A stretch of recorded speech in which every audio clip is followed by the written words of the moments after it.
Hello, I am Siddharth Rai Mangla from Stock Box. आजकल बहुत सारे लोगों का, इनफैक्ट स्टॉक मार्केट में ज्यादातर लोगों का सबसे ज्यादा ध्यान एक न्यूज पर है, and that is related to the bonus issue of Reliance.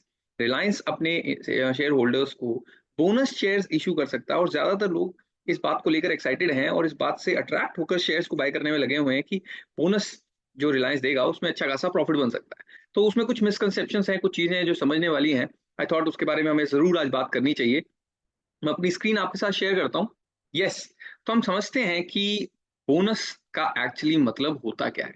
ऐसा बहुत सारे लोगों को ये लगता है कि जब अगर मेरे पास रिलायंस इंडस्ट्रीज का एक शेयर है, और जब रिलायंस उसके ऊपर मुझे बोनस इशू करेगा तो मुझे एक शेयर सीधा और मिल जाएगा, एंड मुझे फ्री में कहीं ना कहीं उतने ही, मान लीजिए कि अभी रिलायंस का स्टॉक प्राइस चल रहा है 3000 रुपीज का, तो मुझे एक शेयर 3000 रुपए का और मिल जाएगा फ्री में, and that will be my profit. तो मैं 10 शेयर बाय कर लेता हूँ तो मुझे 10 शेयर और मिल जाएंगे।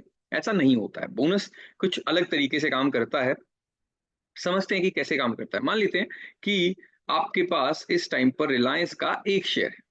ओके, एक शेयर है जिसकी कॉस्ट है 3000 रुपीज, एंड रिलायंस ने यहाँ पर एक अनाउंसमेंट की कि 1:1 का हम बोनस इशू करेंगे। यानी कि अगर किसी शेयर होल्डर के पास इस टाइम पर एक शेयर है तो एक शेयर और कंपनी अपनी तरफ से उस शेयर होल्डर को दे देगी।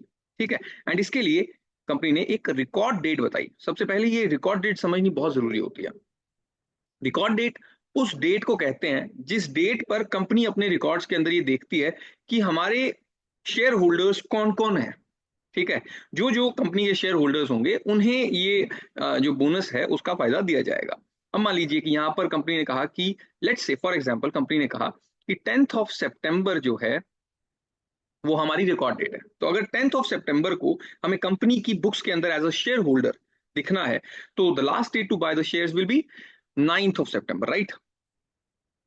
9th of September को बाय करेंगे तभी तो नेक्स्ट डे तक वो हमारे अकाउंट में, डीमैट अकाउंट में आ जाएगा। नेक्स्ट डे तक हम शेयर होल्डर बन जाएंगे कंपनी के, है ना। तो सबसे पहले रिकॉर्ड डेट को समझना बहुत जरूरी होता है। मान लीजिए कि हमने 9th September से पहले पहले हमने इस शेयर को बाय कर लिया और हम कंपनी के शेयर होल्डर बन गए। अब मेरी कॉस्ट जो थी 3000 रुपीज थी एक शेयर को बाय करने की, एंड क्योंकि कंपनी ने मुझे 1:1 का बोनस इशू किया है, तो now from the next day, जिस दिन मुझे बोनस इशू होगा उस दिन मान लीजिए कि मेरे पास हो जाएंगे 2 शेयर्स ऑफ रिलायंस। बट उसके साथ साथ क्या होगा, company will adjust the price of the stock, will be adjusted accordingly. It will be adjusted accordingly. कैसे? मान लीजिए जब एक शेयर और इशू किया गया है तो फिर स्टॉक का प्राइस भी डिवाइड बाय 2 कर कर 1500 रुपीज कर दिया जाएगा। यानी कि हमारे जो दो शेयर्स हैं उनकी टोटल कॉस्ट अभी भी 3000 रुपीज ही रहेगी। ठीक है। मेरी टोटल जो इन्वेस्टमेंट थी उसकी अमाउंट, वैल्यू उसकी अभी भी सेम ही रहेगी। ऐसा नहीं है कि मुझे 3000 रुपीज का एक फ्री का स्टॉक और मिल जाएगा और मेरे पास अब 6000 के स्टॉक्स हो जाएंगे। ऐसा नहीं होता। तो हमारे पास टोटल जो वैल्यू है उन शेयर्स की वो उतनी रहेगी, क्योंकि अगर एक से मेरे नंबर ऑफ शेयर्स दो कर दिए जाएंगे तो 3000 से स्टॉक की वैल्यू भी आधी कर कर 1500 रुपीज कर दी जाएगी।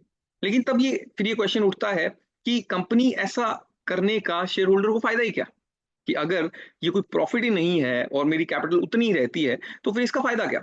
एक्चुअली ये एक एडजस्टमेंट होती है जो कंपनी अपनी फाइनेंशियल्स के अंदर करती है। काफी बार कंपनीज के जो प्रॉफिट होते हैं पिछले कुछ सालों के प्रॉफिट्स एक्यूमुलेट होकर कंपनी की जो बैलेंस शीट होती है उसमें रिजर्व्स की कैटेगरी में जाते हैं।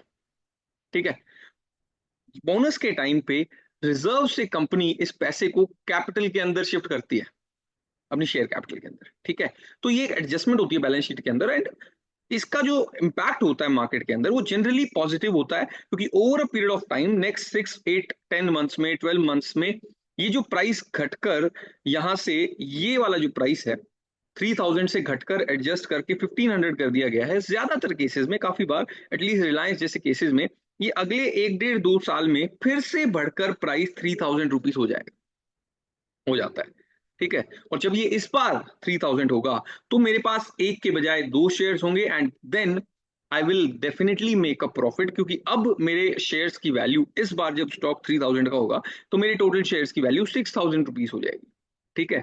This is how we make a benefit from we get a benefit of bonus shares. This is not an immediate benefit. धीरे धीरे करके over a period of time valuation के बढ़ने पर ये बेनिफिट हमें मिलता है. इस तरह से नहीं मिलता है कि कंपनी कोई हमें फ्री के शेयर्स वहां पर दे रही है.